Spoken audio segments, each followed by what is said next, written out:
বেড়া বা ছাউনি কিছুই নেই। শূন্য ভিটার উপর খসে পড়া পিলারে দাঁড়িয়ে আছে ঘরগুলো। বৃষ্টির পানিতে মাটি ধুয়ে গেছে অনেক আগেই। দূর থেকে দেখলে মনে হয় ঘরের কঙ্কাল দাঁড়িয়ে আছে। এইসব ঘরে এখন আর মানুষ বসবাস করে না, থাকতে পারে না গরু ছাগলও। আর এমন দৃশ্য দেখা গেছে নোয়াখালীর হাতিয়ায় চর আতাউরে ভূমিহীনদের জন্য তৈরি করা গুচ্ছগ্রামে। বিগত সরকার ভূমিহীনদের পুনর্বাসনের জন্য হাতিয়ার তমিরুদ্দি ইউনিয়নে তরুবিথি ও ছায়াবিথি নামে দুটি গুচ্ছগ্রাম তৈরি করে। 2019 সালের শেষের দিকে এর কাজ শেষ হয়। প্রতিটি গুচ্ছগ্রামে 100 পরিবার থাকার জন্য তৈরি করা হয় ঘর।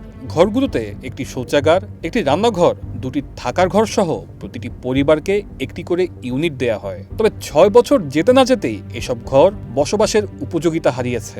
অনেকবার ঘূর্ণিঝড়ে এসব ঘর বিধ্বস্ত হয়েছে, করা হয়নি রক্ষণাবেক্ষণও। এতে প্রায় শতাধিক পরিবারের অনেকেই এই ঘর ছেড়ে চলে যেতে বাধ্য হন। 101 পরিবার আছিল, ঘরগুলা সব বন্যা তুফানে সব লই গেছে। মানুষও নানান দিকে চলে গেছে। গই আছে ধর না 10-15-20 ফ্যামিলি আছে, অনেক কষ্টতে আছে। ঘরগুলা বর্ষার দিনে বৃষ্টি হানি হোক, কে দেখতেও আসে নাই সরকারিভাবে, কে মেরামত করে নাই সরকারিভাবে, কিছু দেও না। শুধু ঘর লইয়ে আছে আমরা।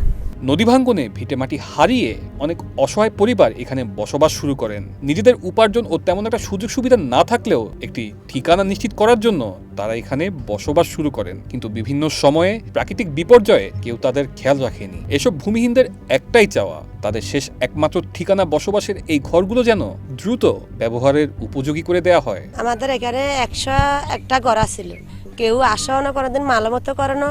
আমরা সরকারের কাছে সাইটে জরুরি ভিত্তিতে আমাদের এই ব্র্যাকটা যেন সংস্কার করা হয়।